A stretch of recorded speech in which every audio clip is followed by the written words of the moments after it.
Hay un justiciero en Ecuador y todavía no ha salido al público. El hijo del justiciero ve mis videos, me cuenta su padre. Me lo ha dicho él mismo. Me ha contado también que es policía y que se dedica a acabar con los malos, que es lo que significa el término justiciero. Así, a fuego abierto, a bocajarro, sin conocerme demasiado. A veces me asusta que la gente sea capaz de confesarme estas cosas. No sé, que hayan abandonado a un hijo, que le hayas sido infiel a su esposo, que hayan robado, que hayan matado, cosas que uno no esperaría que contaran a alguien. Se supone que no deberían de contarlos. ¿Por qué entonces este hombre que llama y se presenta, que da su nombre y los datos específicos, me cuenta algo como si fuera un cura o un psiquiatra y no un periodista? Un periodista cuyo WhatsApp es público y por eso escriben tanto. Sospecho que es una enfermedad ocupacional del oficio. El periodista se convierte con los años en una especie de confesionario portátil y la gente le habla no porque confíe en él, porque a veces ni siquiera lo conocen, sino porque intuye que el periodista es la única persona en el mundo cuyo trabajo es guardar historias sin traicionarlas o guardar las fuentes contando la historia. Uno no elige ser eso, uno lo va haciendo sin darse cuenta. Pero de pronto te llama un policía y te dice: doctor, yo he acabado con más de 200 criminales. No es una historia sobre mí, es una historia sobre el justiciero. El justiciero me pide una sola cosa antes de contarme nada, me pide ser cuidadoso con los detalles. Le pregunto si le teme la justicia, me dice que no, que a él solo lo podrá juzgar Dios.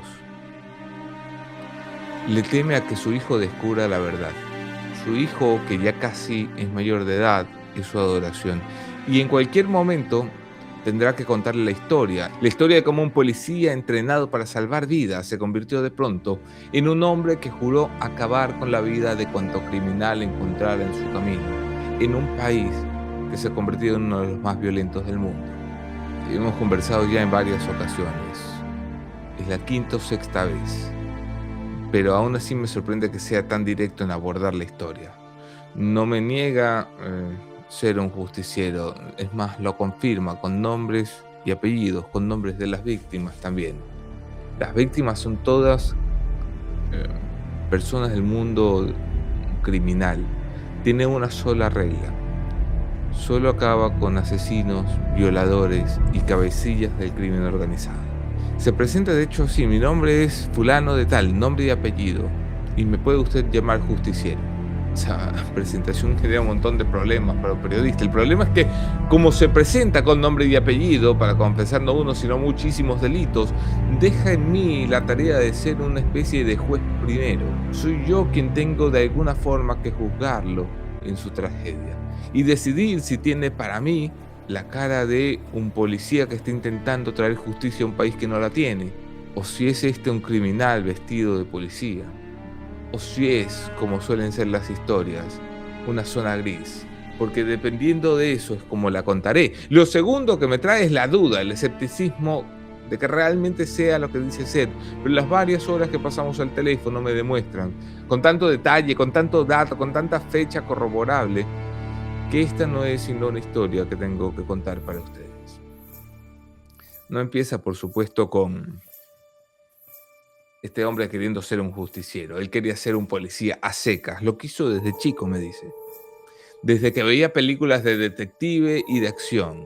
Y de los hombres de gabardina y la pistola. Era un niño que jugaba apuntando con el dedo índice a un enemigo imaginario al otro lado de la sala y que esquivaba balas como se esquiva en la película de la Matrix, aterrizando en el sofá cuando jugaba solo. Las vocaciones, supongo, aparecen mucho antes de que podamos nombrarlas con palabras. Nos acompañan como si fueran un olor, una postura del cuerpo repetida desde los 6 o 7 u 8 años, hasta que de pronto se vuelve la postura oficial de nosotros como personas. El justiciero a los 8 ya sabía que quería ser policía. Yo me pregunto si sabía que quería ser justiciero. Si cuando jugaba con el dedo índice disparándole a los malos, en realidad ya sabía que algún día lo haría. Es decir, si la vocación real no era el uniforme, sino la del blanco. Es una pregunta incómoda porque destruye la idea que solemos tener de nuestros oficios. Uno cree que eligió ser periodista o médico o abogado, pero a lo mejor uno escogió eso como excusa para tener un permiso oficial para hacer cosas. Por ejemplo, los periodistas. Los periodistas en el fondo queríamos meternos en la vida ajena, pero la única forma de tener permiso para meterse en la vida ajena es con el carnet de periodista. El uniforme llegó después como un marco legal y llegó además por casualidad. Llegó de su pueblo, un pequeño cantón a las afueras de Quito. En ese pequeño pueblo vivía una familia de policías, de las familias tradicionales del Ecuador. Una dinastía completa disfrazada de unidad policial. Un árbol genealógico completo vestido de uniforme. Abuelo, padre, hijos, hermanos, primos, todos policías. En esa familia, el justiciero tenía un amigo. La familia entera frecuentaba la tienda de sus padres. Sus padres son comerciantes. No había un solo policía en su familia. Y él recuerda que cada vez que entraban los policías, él les decía que quería ser policía también. Este policía evoluciona con una familia. Ya no es un chico joven de 18, sino que de pronto tiene 2 hijos. Su hijo mayor, de quien ya les he hablado, y su hija menor, que es como todos los padres de hijas, su adoración. Él se separa de su esposa, pero se mantiene muy cerca al teléfono.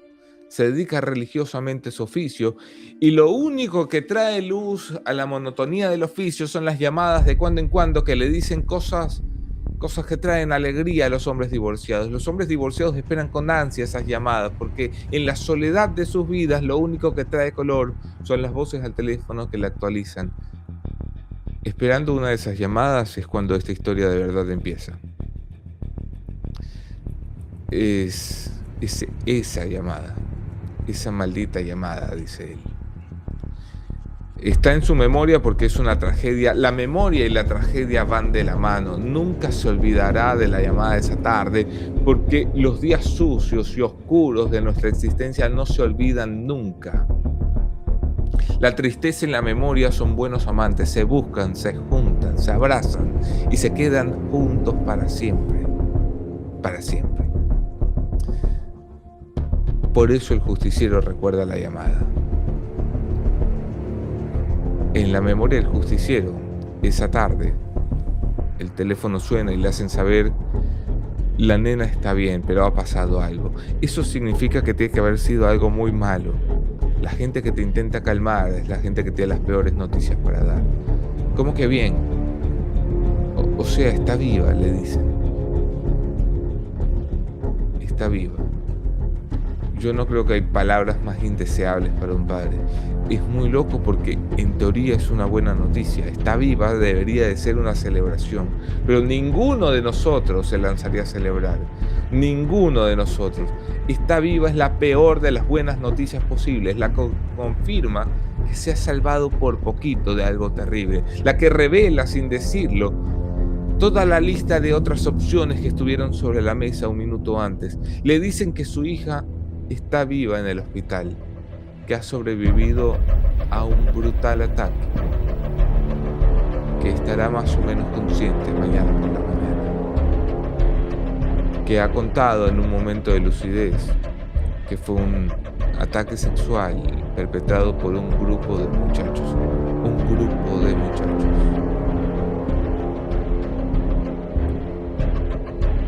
Él está en la unidad, me dice cuando le dan la noticia. Y trata de bajar la voz para que nadie más escuche lo que le ha pasado. Y en ese momento, mirando hacia los lados para ver si está solo, hace una sola petición. No pide hablar con su hija, ni verla, ni que la cuiden. Les pide, por favor, por amor a Dios, por lo que más quieran, que no pongan una denuncia. Al principio, al otro lado de la línea, nadie entiende. Pero él dice que ya va para casa. Pero tú tienes que trabajar, le dicen. No, no, no. Acabo de pedir vacaciones. Y cuelga. Él y nosotros sabemos que esas vacaciones no son para descansar. Los policías destrozados no descansan. Los policías heridos de muerte, cuando piden vacaciones así, es porque planean algo que no puede hacerse con el uniforme puesto. Todos saben lo que está firmando. Piensa quitarse el uniforme. Piensa hacer algo prohibido. Así que volverá donde sus compañeros de trabajo, una vez compartidos los detalles de la historia, una vez sabidos los pormenores médicos. Que su hija tendrá, por ejemplo, que recibir suturas en sus partes más íntimas. Suturas, tendrán que coserla. Una vez recuperado el teléfono de la nena, podrán indagar ahí dentro. Una vez recogido el testimonio que ella misma da, porque ella escucha cuando recupera la conciencia en mitad de la agresión, que querían matarla después de haberla humillado, que pretendían dejarla enterrada, que ella no era la primera y no sabe de dónde le salen entonces las fuerzas para lanzarse por la ventana. Y se estampa contra el pavimento y con el ruido alerta a los vecinos que entraron a salvarla. Y los otros 4 degenerados se dieron a la fuga. Con todos esos detalles, él ya no tiene mucho que explicar. El justiciero se para delante de sus colegas y les dice que necesita ayuda. Nadie le pregunta ayuda para qué, porque más o menos todo el mundo lo sabe. Yo me pregunto si también todo el mundo lo comprende. Una cosa es saber, otra cosa es comprender. Yo creo que los compañeros del justiciero sabían lo que iba a hacer, pero también comprendían lo que iba a hacer. Porque sin esa aprobación silenciosa, no podría haber alguien como él. Los justicieros necesitan de un cuerpo de aprobaciones silenciosas. Esa es la diferencia entre un loco psicópata y un justiciero. Yo no puedo dejar de pensar si alguien en la misma posición que el justiciero, ante la misma hija destrozada, ante las mismas condiciones, ante el mismo acceso a armas, podría hacer algo distinto. Si podría simplemente ir a poner una denuncia en un sistema que no funciona, o si quizá buscaría de forma desesperada la venganza diciendo que es justicia. No sé si la ausencia de arma es una virtud moral o un obstáculo técnico. A mí me gusta creer que yo no soy un tipo violento porque no he matado nunca, ni siquiera he golpeado a alguien. Pero a veces me pregunto si no somos buenos simplemente porque no hemos estado en las condiciones extremas que han estado otros. Su hija había conocido a unos chicos del pueblo por internet. Habían quedado en verse para ir juntos a una piscina. Y a la piscina no llegaron otras chicas como le habían prometido, llegó solamente ella.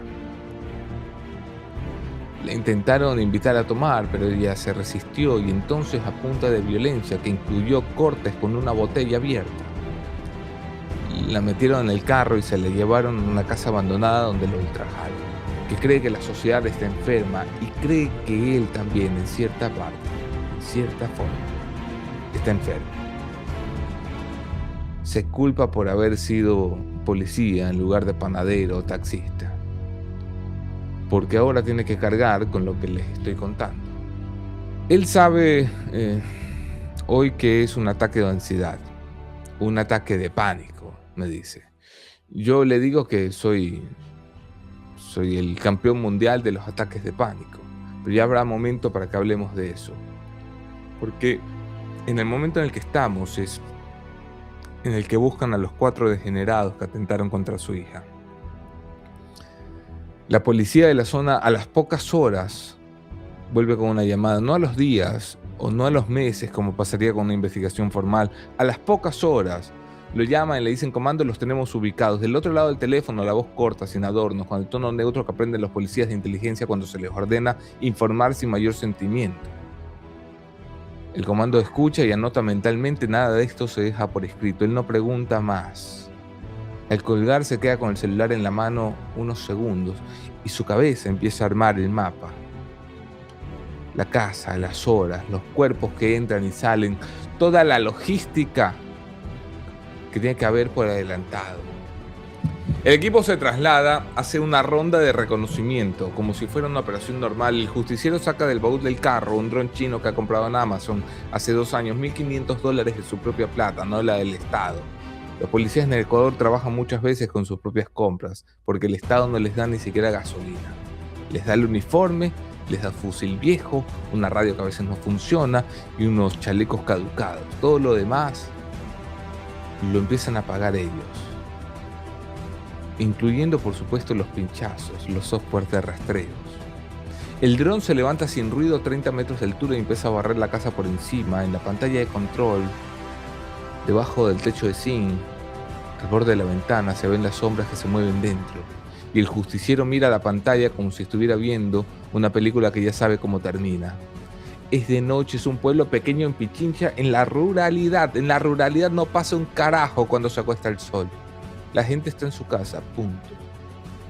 Se confirma que los muchachos vigilados, los 4 victimarios, los 4 delincuentes, los 4 criminales, como quieras llamarlo, son todos hermanos, 4 hermanos. Y en ese momento en la casa están también los padres, hay 6 personas. Le preguntan al comando qué quiere hacer.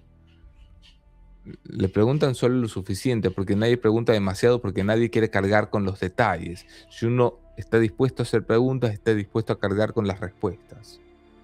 ¿Qué quiere hacer? ¿Quiere esperar a que salgan ellos? ¿O quiere entrar a casa mientras están los padres? El comando quiere que los padres vean lo que va a pasar. Y entonces, en mitad de la noche, sin uniforme, vestidos de negro, como si en lugar de miembros del GAO o de alguna unidad fuesen miembros de un GDO, que también son 3 letras. Cruzan el patio de la casa donde los 4 hermanos están terminando de cenar. Y la luz de la cocina proyecta sus sombras contra la pared del exterior y uno de los hermanos se ríe fuerte de algo y ellos no saben de qué. Pero espera que pronto le pueda borrar la sonrisa, me dice el comando. La madre lava platos en el fregadero, el padre sale al patio a sacar la basura, arrastrando la bolsa negra por el piso, sin mirar hacia afuera, sin oír a ninguno de los 8 hombres que se han quedado inmóviles, a tan solo metros de él.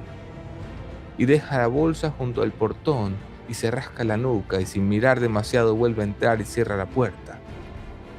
Y al otro lado, los 8 hombres armados vuelven a respirar despacio. Adentro nadie sospecha, y afuera, me dice el comando, todos esperan su señal. El comando alza la mano. Alza la mano, me dice como si estuviera a punto de agarrar la mano de la justicia.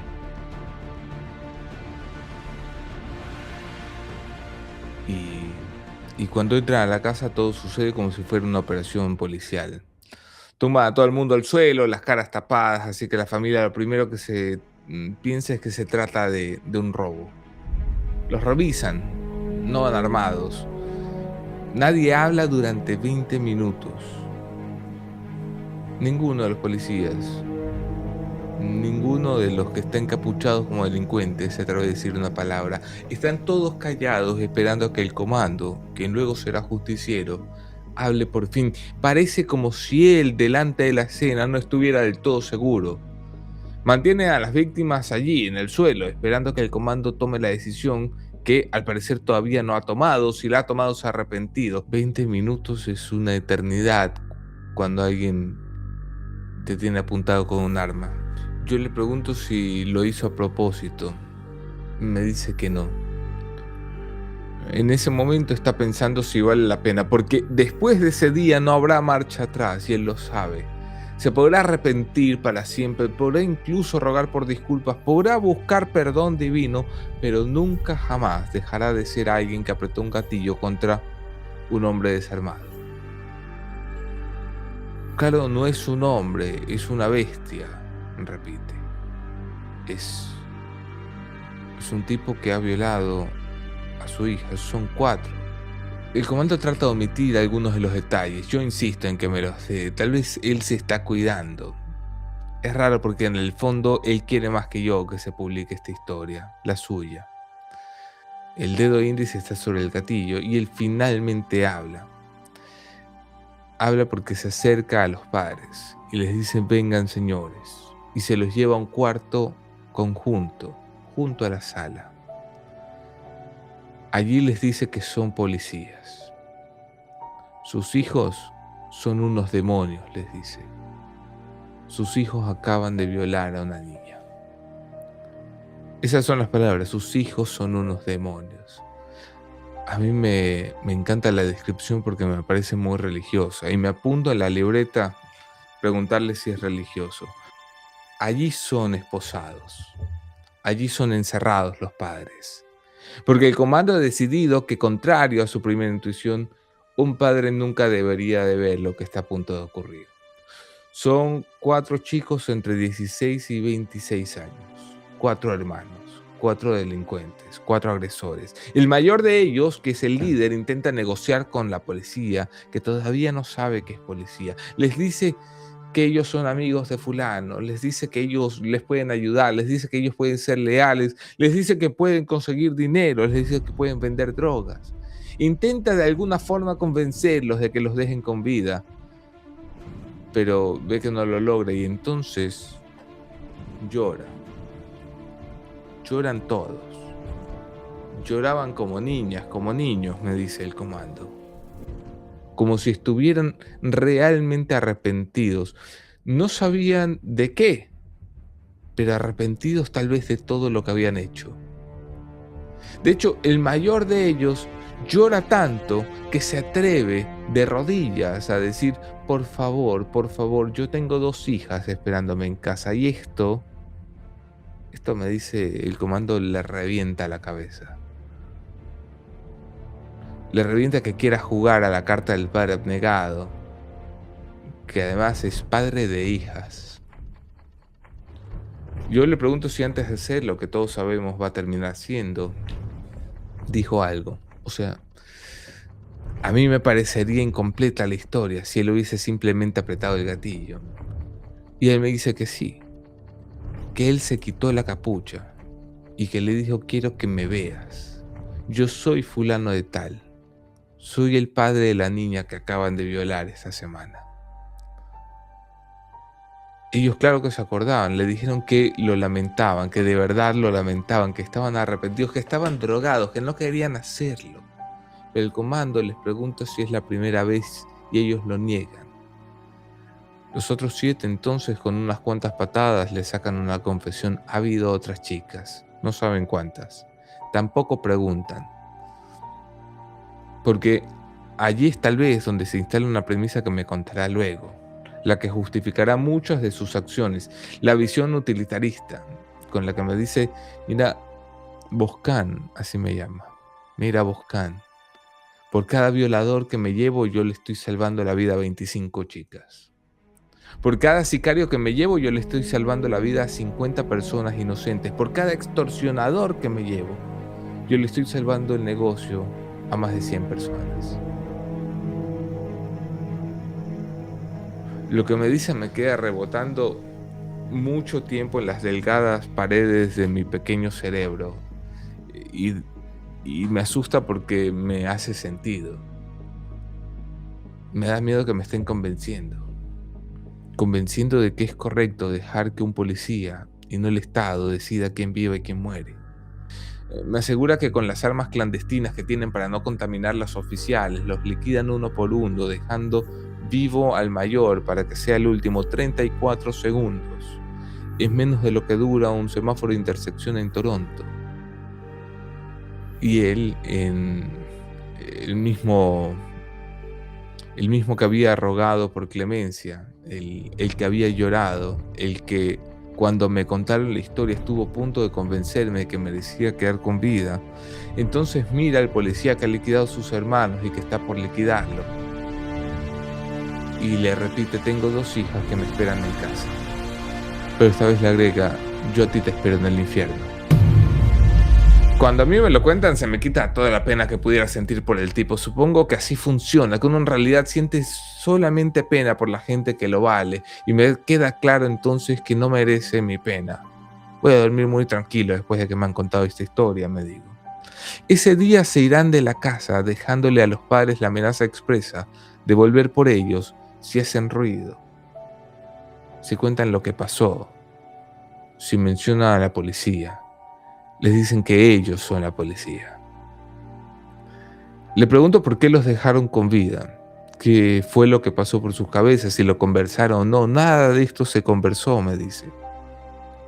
Me asegura que eso es lo que diferencia a un delincuente de un justiciero. Los padres no tendrían por qué cargar con las culpas de los hijos. Le pregunto si tiene un sentido moral, si tiene religión. Sí que la tiene. Es un hombre de fe, me dice. Anoche justamente he estado aprendiendo un versículo de la Biblia. Es un versículo del Génesis. Me parece que 9:16. El que derrame sangre del hombre por el hombre, su sangre será derramada, porque imagen de Dios es hecho el hombre. Y después de eso, va a volver al hospital a encontrarse con su hija abusada por primera vez. Él piensa que se va a encontrar con ella para sentir paz. No sabe que en el hospital, además de su hija, lo está esperando ya el destino, el designio divino. Lo está esperando su madre, que le pregunta dónde estaba, si estaba bien, y a quien él tratará de complacer diciendo que sí, que estaba bien, que estaba haciendo un trabajo. Pero ella, como si tuviese un don divino, porque al final del día todas las madres lo tienen, le pregunta si ha hecho algo malo. Él cree que todavía no sabe si lo que hace es malo o no. En ese lugar, además de su hija, que ha recibido suturas en las partes íntimas, hay en el hospital otra niña en una condición similar.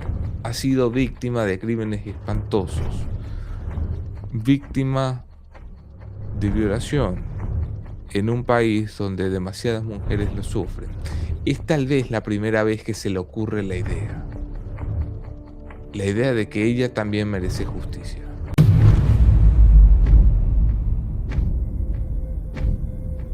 El justiciero está delante de un chico de 12 años que ha sido el responsable de dejar a otros niños como él huérfanos.